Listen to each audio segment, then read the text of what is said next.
Ya, Tribuners, Assalamualaikum warahmatullahi wabarakatuh, dan tentunya selamat siang buat Tribuners dimanapun Anda berada. Jumpa lagi bersama saya Fiorena Jiretno dalam program Highlight Tribun Timur Cetak edisi Senin 26 Februari 2024. Dan tentunya di edisi kali ini kita juga memberikan informasi yang telah terhimpun di Tribun Timur Cetak edisi hari ini, dan juga Tribuners dapat akses baca berita terbaru kami bukan hanya di Tribun Timur Cetak tapi juga bisa melalui website kami di www.tribuntimur.com. Langsung saja di halaman pertama kita sudah memberikan informasi beberapa headline. Ada 5 headline. Yang mana pertama adalah Subban Aqsa ajak karyawan terus bantu besarkan Bosowa. Dan ini ribuan karyawan dan keluarga Bosowa Korporindo berkumpul di Pantai Indah Bosowa, Jalan Metro Tanjung Bunga, Makassar, tepatnya di hari kemarin pada Minggu 25 Februari 2024. Para karyawan ini mengikuti acara family gathering untuk memperingati hari ulang tahun ke-51 Bosowa Korporindo. Family gathering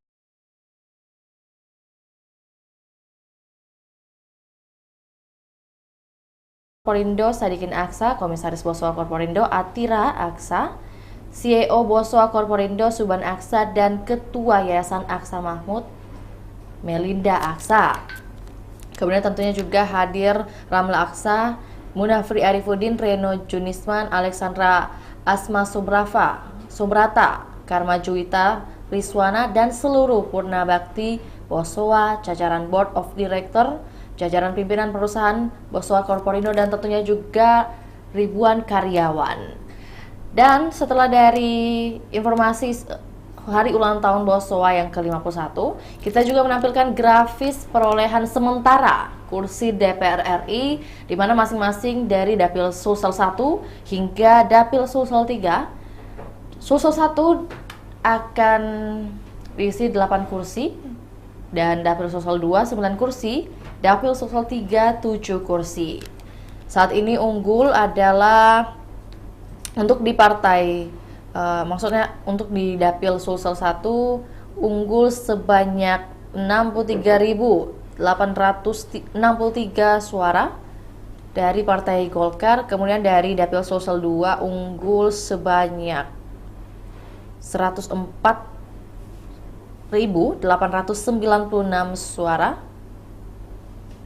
Di peringkat kedua ada Andi Iwan Aras, dan yang pertama adalah Andi Amar Ma'ruf 118.305 suara. Kalau dari Dapil Sulsel 3 sendiri saat ini yang unggul adalah Rusdi Mase dengan perolehan suara sementara 118.409 suara. Lengkap juga dengan usia, kami tampilkan beberapa tokoh dari Dapil Sulsel 1 hingga Dapil Sulsel 3. Dan yang paling muda untuk saat ini kita bisa lihat secara nyata adalah Andi Amar Ma'ruf, dan juga lebih unggul dibanding dengan tokoh lainnya yang ada di Dapil Sulsel 2 meliputi Kabupaten Bone, Sopeng, Wajo, dan Maros. Kemudian di samping dari grafis ini sudah terpampang nyata juga headline yang tentunya memantik mata kita untuk membaca informasinya lebih lengkap, yaitu beras mulai langka dan mahal di Sulawesi Selatan. Dan beras premium rata-rata naik 2.000 hingga 3.000 rupiah per kilogram.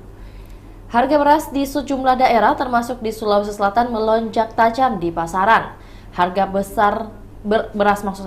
beras premium bahkan mencapai angka kisaran Rp15.000 sampai dengan Rp16.000. Padahal harga eceran tertinggi atau HET beras premium sebesar Rp13.900 per kilo dan beras medium Rp10.900. Menanggapi hal tersebut, pimpinan wilayah Perum Bulog Sulawesi Selatan dan Sulawesi Barat, Muhammad Imron Rosyidi, menyebut penyebab kenaikan masih sama dengan sebelumnya, yakni terkait dengan serapan pasokan beras dari petani, di mana saat ini kondisi kita bisa lihat ke halaman selanjutnya. Di halaman 7 mungkin akan Vio sedikit bacakan buat Tribuners ketahui. Di mana saat ini di sini petani belum memasuki masa panen. Masa panen petani diprediksi nanti mulai April 2024. Di sisi lain, permintaan kebutuhan beras terus meningkat. Kendati demikian, Imron memastikan stok beras di wilayah Sulselbar aman dalam 6 bulan ke depan, termasuk kesiapan untuk bulan suci Ramadan dan Hari Raya Idul Fitri 2024. Ya, adapun statement yang kami tampilkan dari pimpinan wilayah Perum Bulog Sulselbar sendiri adalah saat ini Bulog Sulselbar miliki stok kurang lebih 80.000 ton. Hal ini juga sejalan dengan yang disampaikan bahwa tidak perlu khawatir untuk Sulselbar hingga nantinya Hari Raya Idul Fitri 2024 Sulselbar sendiri akan masih mumpuni untuk kebutuhan berasnya. Kemudian dari situ kita juga informasikan bahwa Makale dikepung banjir hingga 3 meter. Hujan deras yang melanda Tanah Toraja dan sekitarnya pada minggu kemarin, tepatnya mulai sore hari, menyebabkan kota Makale dilanda banjir. Di beberapa titik ketinggian air hingga pukul 10 malam mencapai 3-4 meter. Daerah yang paling parah terimbas banjir adalah di sekitar Pasar Makale dan Jalan Starda, Kota Makale, Tanah Toraja. Babinsa Makale Serda Silvester yang dikonfirmasi malam tadi mengatakan telah mengimbau warga yang berada di sekitar Pasar Makale untuk mengungsi karena ini tingginya hingga 3-4 meter. Kemudian kita juga tampilkan dokumentasinya di mana bukti bahwa memang terjadi banjir yang menimpa atau juga yang terjadi di Makale, Tanah Toraja. Kemudian Sarce Bandaso, Salib Muslimin Bando. Ini masih seputar politik juga. Pertarungan memperebutkan kursi DPR RI dari daerah pemilihan Sulsel 3 semakin sengit. Partai Amanat Nasional dan Partai Demokrasi Indonesia Perjuangan saling kejar memperebutkan suara dengan ketat. Partai PAN dan PDIP sama-sama meraih suara terendah di bawah Nasdem, Gerindra, Golkar, dan Demokrat. Kendati demikian, keduanya kini berusaha mengejar ketertinggalan. Partai Nasdem menduduki puncak klasemen dengan mantap mengumpulkan 260.371 suara, diikuti dengan Partai Gerindra suaranya sebanyak 195.648 suara dan Partai Golkar dengan perolehan suara 145.111 suara. Ya, dari halaman 1 kita akan beralih dan selanjutnya ke halaman 6 dengan rubrik Makassar.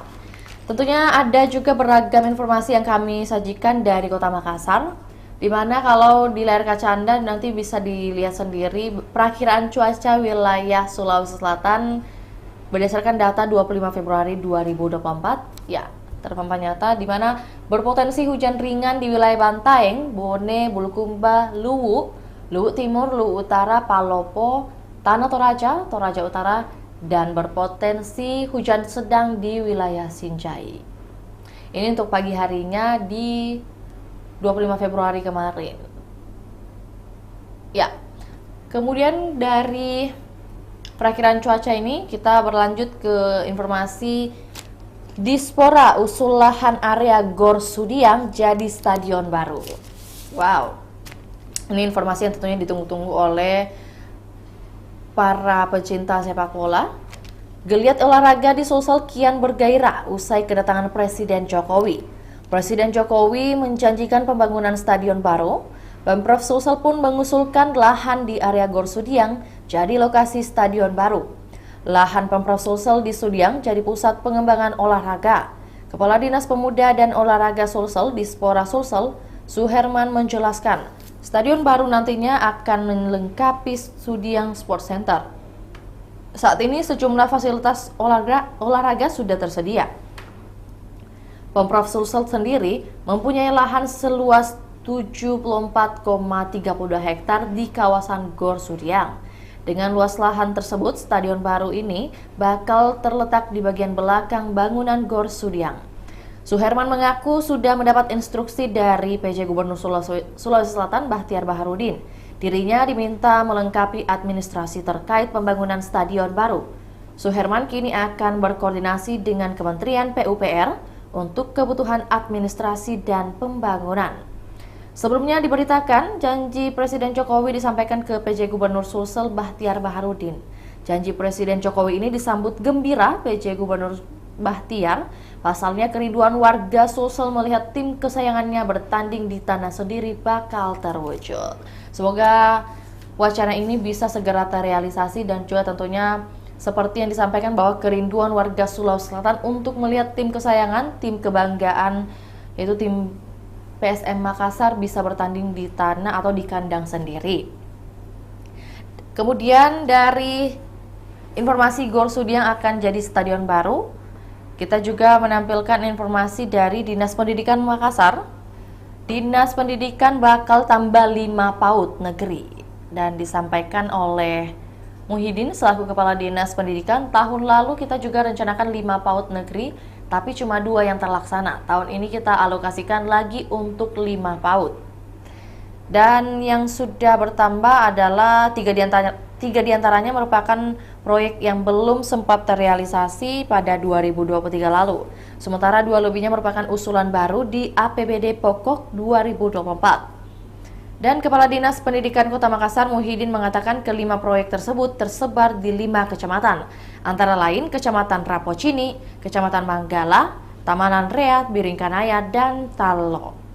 Harapannya pada 2025 mendatang Makassar sudah memiliki 15 PAUD negeri yang tersebar di 15 kecamatan. Dari informasi adanya usulan lahan area Gor Sudiang jadi stadion baru, kemudian juga Dinas Pendidikan akan menambah 5 PAUD negeri, kita juga menampilkan informasi air markas pasukan elit TNI terhambat 48 jam. Ini karena adanya pipa PDAM yang bocor di Jalan Perintis Kemerdekaan. Ya, pipa PDAM Makassar bocor di Jalan Perintis Kemerdekaan kilometer 17 Makassar pada Minggu 25 Februari dan pipa bocor tersebut berdiameter 450 mm. Kebocoran pipa tersebut disampaikan PDAM Makassar lewat akun Instagram @perumdaairminum.kota-makassar. Warga yang tersebar di 19 lokasi terdampak diminta untuk bersabar. Pekerja sedang memperbaiki kerusakan tersebut dalam waktu 2 kali 24 jam atau selama 48 jam.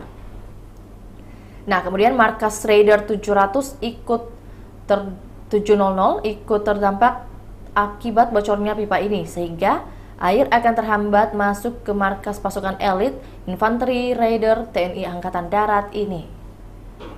Di mana kebocoran disampaikan langsung oleh Idris Tahir selaku Kabak Humas PDAM Makassar. Terjadi kebocoran pipa diameter 450 mm yang berlokasi di Jalan Perintis Kemerdekaan kilometer 17. Dan langsung disampaikan juga oleh Kabak Humas PDAM Makassar, kami mohon maaf atas ketidaknyamanan pelanggan yang terkena dampak. Dan kita menampilkan juga deretan daerah terdampak 48 jam. Ada beberapa titik, ya, dari mulai Jalan Sahabat, Perdos Tamalan Rea, Kavaleri, Rumah Sakit Wahidin Sudirohusodo, hingga Biring Romang, Ukip sebagian. Ya, setelah dari halaman 6, rubrik Makassar, tentunya kita juga akan menginformasikan dan juga memberitakan terkait Sulsel Memilih, rubrik Sulsel Memilih yang senantiasa kami infokan juga buat Tribuners melalui kanal YouTube kita, di mana halaman 11 kali ini kita menampilkan Wahab Tahir, rahmat takwa terancam. Suara capai hingga 52,77%. Ya, kita menampilkan peraih suara terbanyak sementara DPRD Kota Makassar, Dapil 1 hingga Dapil 4, dan kami menampilkan juga Dapil 1 sebanyak 9 kursi, Dapil 2 10 kursi, Dapil 3 11 kursi, Dapil 4 10 kursi, kemudian Dapil 4 juga 10 kursi. Ya, maksudnya di sini adalah Dapil 5 10 kursi.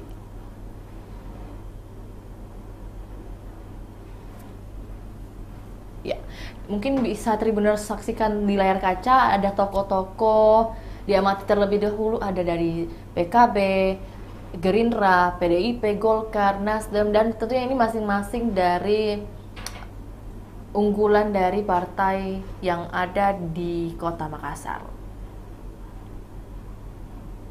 Ya, setelah Tribuners saksikan di layar kaca grafis yang kami sampaikan, disclaimer adalah ini adalah publikasi form model C atau D, hasil adalah hasil perhitungan suara di TPS dengan tujuan untuk memudahkan akses informasi publik.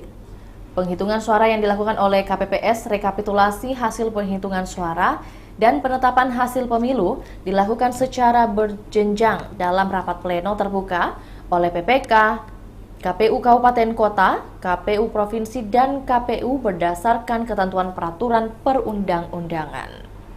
Ya, kalau dari headline tadi, ini ada statement yang disampaikan langsung oleh caleg Golkar, yaitu Abdul Wahab Tahir. Saya ucapkan terima kasih dan apresiasi terhadap profesionalisme penyelenggara pemilu khususnya PPK dan Panwascam Sedapil 2. Data sementara real count KPU, perebutan kursi terakhir di DPRD Makassar Dapil 2 berlangsung sengit. Abdul Wahab Tahir dan Rahmat Taqwa Quraisy saling kejar. Suara akhir parpol ini jadi penentu nasib keduanya. Untuk sementara, Golkar sudah mengamankan 2 kursi di Dapil 2 ini, yaitu Muhammad Yulianto Batwi dan juga Ismail. Berdasarkan real count KPU Republik Indonesia versi 25 Februari pukul 4 subuh, Golkar memimpin dengan perolehan 13.425 suara. Adapun jumlah TPS 395 atau 50,19% dari 787 TPS. Kemudian dari situ juga kami tampilkan Ehsin Ungguli Haldin. Pertarungan 2 kader Golkar menuju DPRD Makassar semakin memanas di Dapil Panakukang dan Manggala. 2 tokoh yang bersaing adalah Andi Nur Haldin Nurdin Halid dan Ehsin Usami Nur Rahman. Ketua DPD Angkatan Muda Pembaharuan Indonesia AMPI Golkar Sosial ini saat ini jabat Wakil Ketua Waka DPRD Makassar. Sementara Ehsin Usami Nur Rahman datang sebagai penantang. Dan saat ini data yang telah masuk mencapai 74,97% menurut website Real Count KPU. Dari Partai Golkar, kita juga menampilkan informasi untuk Partai Gerindra. Partai Gerindra potensi amankan 2 kursi Dapil 5. Ya, dari Pileg 2019 lalu, Gerindra hanya mengontrol 5 kursi, masing-masing terisi di setiap dapil. Dan Pileg tahun ini Gerindra berpotensi mengantongi 6 kursi dengan komposisi 2 kursi di Dapil Makassar 5. Di mana Makassar 5 ini, Dapil Makassar 5 meliputi Kecamatan Mariso, Mamajang, dan Tamalate, Mamarita. Masih juga dengan real count KPU Republik Indonesia per 25 Februari ini, Gerindra sudah mengontrol 8.825 suara. Iya, itulah tadi informasi untuk sosial memilih atau juga masih seputar dengan pemilu 2024. Setelah dari halaman 11 tentunya kita akan juga menginformasikan untuk halaman yang ditunggu-tunggu oleh pecinta sepak bola, di mana tadi di halaman pertama kita juga sudah menampilkan, maksud saya di halaman 6 kita sudah menampilkan informasi bahwa area dari lahan Gor Sudiang akan digunakan untuk pembangunan stadion baru sesuai dengan janji dari Presiden Jokowi, dan ini juga sudah di ACC oleh pemerintah Provinsi Sulawesi Selatan. Kemudian untuk itu kita juga menampilkan peluang keempat besar tetap terbuka, beserta grafis juga rekor pertemuan, di mana peluang keempat besar tetap terbuka, wajib menang lawan Persebaya Surabaya. PSM Makassar lakukan persiapan di Balikpapan. Dan juga pertama kali PSM Makassar unggul penguasaan bola, yang mana ada beberapa fakta menarik dalam laga PSM Makassar kontra Bali United.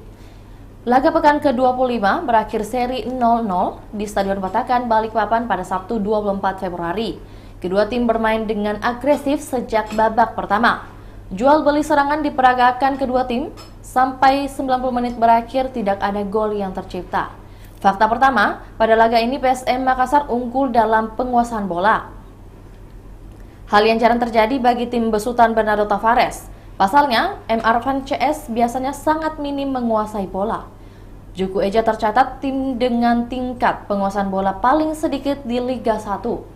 Tapi pekan 25 ini, PSM Makassar memiliki 51% penguasaan bola berbanding 49% untuk Bali United. Ya, itulah tadi informasi dari PSM Makassar yang lakukan juga persiapan di Balikpapan, di mana Sulaiman Abdul Karim selaku media official PSM sudah mengatakan iya latihan di Balikpapan sampai pertandingan lawan Persebaya. Untuk rekor pertemuan Persebaya dan PSM dimulai pada 10 November 2018 kami sajikan hingga 18 Agustus 2023. Sudah terpampang di layar kaca Anda, bisa Anda saksikan langsung.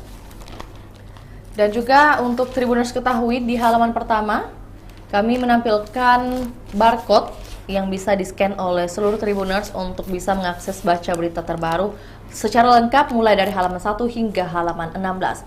Untuk itu sekian untuk review edisi Senin 26 Februari 2024. Tentunya kami akan sajikan juga program lainnya seperti program reguler yang akan kami sajikan setiap harinya. Saya Fiorena Jeretno mewakili kru yang bertugas pamit undur diri. Assalamualaikum warahmatullahi wabarakatuh. Sampai jumpa.